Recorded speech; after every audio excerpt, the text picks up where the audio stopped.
Exercise three में जल संसाधन का टॉपिक जो है 17वां में देखेंगे। शरावती नदी घाटी परियोजना के बारे में देखेंगे।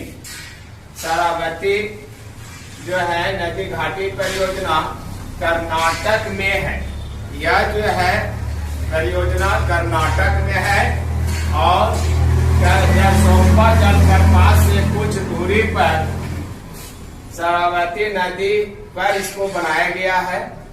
मतलब करैया कर्नाटक में सोमपा जलप्रपात से कुछ दूरी पर शरावती नदी पर 2160 मीटर लंबा और 62 मीटर ऊंचा बांध बनाकर 9 लाख किलोवाट बिजली का उत्पादन किया जा रहा है।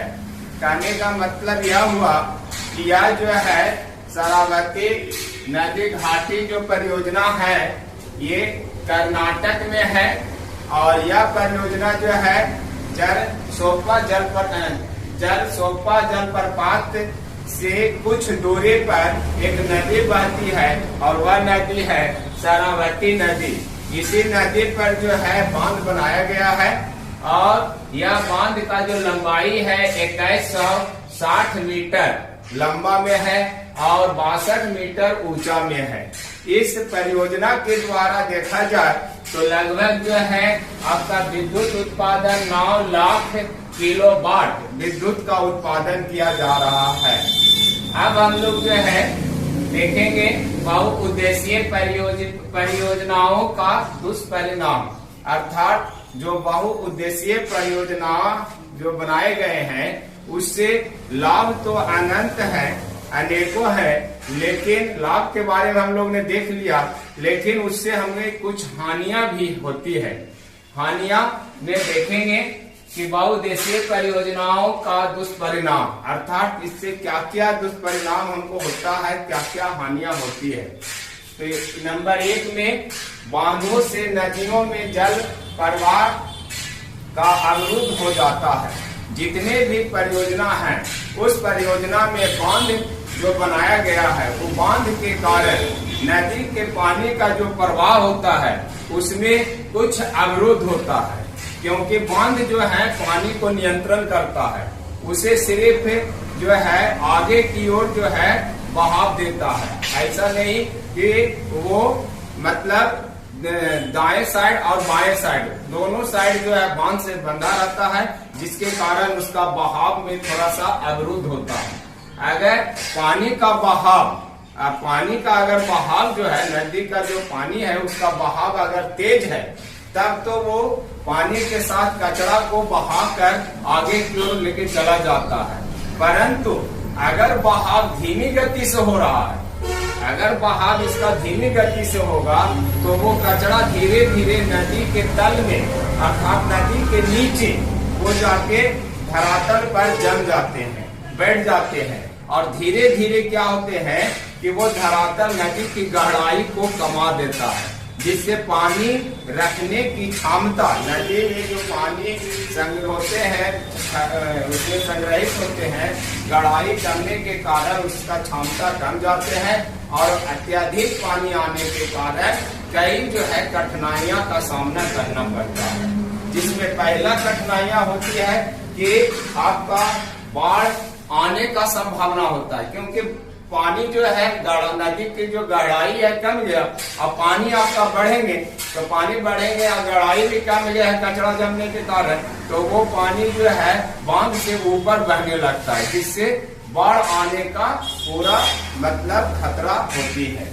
दूसरा तो इसका कठिनाइयां होती है कि कचरा जमने से जल प्रदूषित हो जाते हैं और प्रदूषित होने के कारण आपका जो है एक वहाँ जो है जितने भी जलीय जीव होते हैं वो मरने लगते हैं जल प्रदूषित होने के कारण। तो ये जो है मुख्य दो जो है हानियां होती है और इसके अलावा और भी होते हैं। अब हम लोग देखेंगे जलाभाव।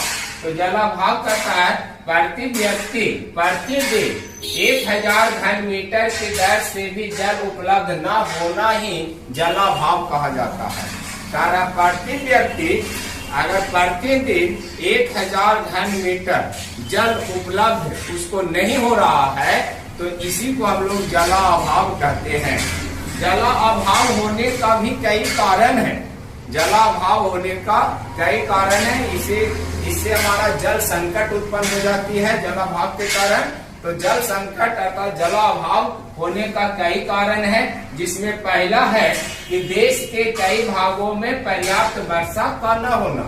अगर देश के कई क्षेत्रों में कई भागों में अगर पर्याप्त वर्षा नहीं होगा तो वहां पर आपका जलाभाव दिखने लगेंगे, क्योंकि भूमिगत जल का स्तर नीचे की ओर भाग जाते हैं और जम जाते हैं, जिससे जल का अभाव होने लगता है।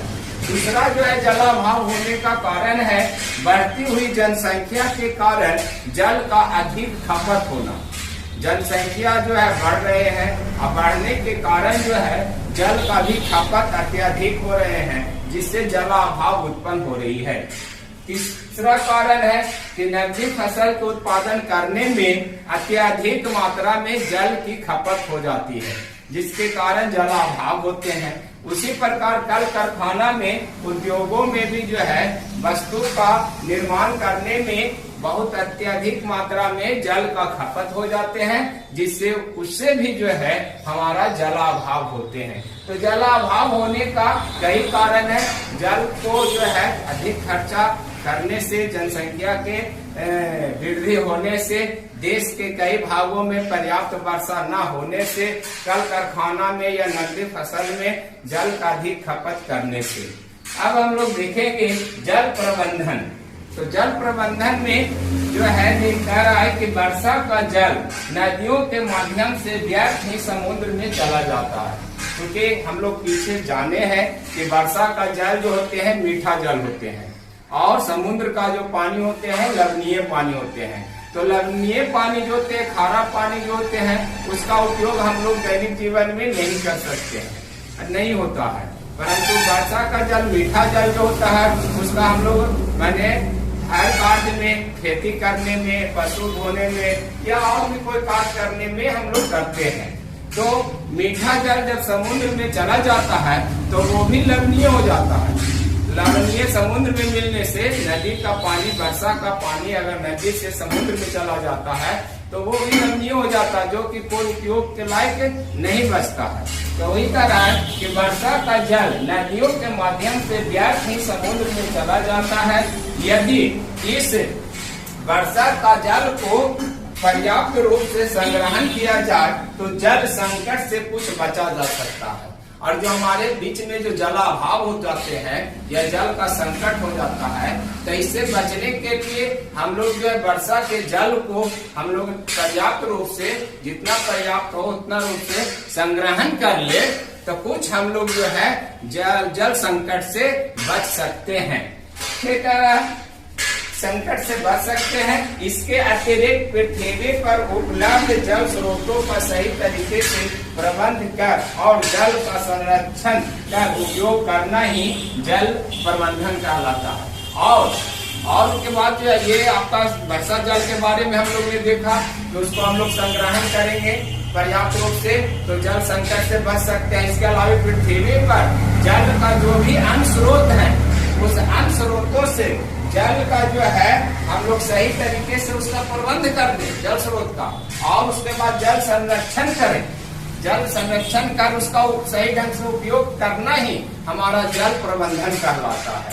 जल प्रबंधन का तात्पर्य होता है कि पृथ्वी पर उपस्थित मीठे जल के स्रोतों को इस प्रकार उपयोग में लाना कि जल की सभी आवश्यकताओं की पूर्ति की जा सके। और आपका जल प्रबंधन का तात्पर्य मतलब अर्थ यह है कि हमारे पृथ्वी पर जितने भी मीठे जल उपस्थित हैं, उस मीठे जल को इस प्रकार उपयोग करें, मतलब जितना आपकी आवश्यकता उतने उपयोग करें, व्यर्थ उसका उपयोग नहीं करना है। मतलब इस प्रकार स्रोतों को इस प्रकार उपयोग में लाना है कि सभी आवश्यकताओं की पूर्ति हो जाए, और जितने भी आवश्यकताएं हैं वो पूर्ति हो जाए, उसका व्यर्थ न खर्चा करें। तो इस तरह से अगर हम व्यवहार करते हैं तो ये हमारा जल प्रबंधन कहलाता है। तो इस तरह से हमारा जो है जल संसाधन के बारे में ये तीसरा अध्याय का जितने भी टॉपिक थे आपने देखा, और यहाँ आके ये चैप्टर जो है समाप्त हो जाती है। इसके आगे नेक्स्ट वीडियो में हम लोग नेक्स्ट चैप्टर के बारे में जो है बात करेंगे, वीडियो देखेंगे।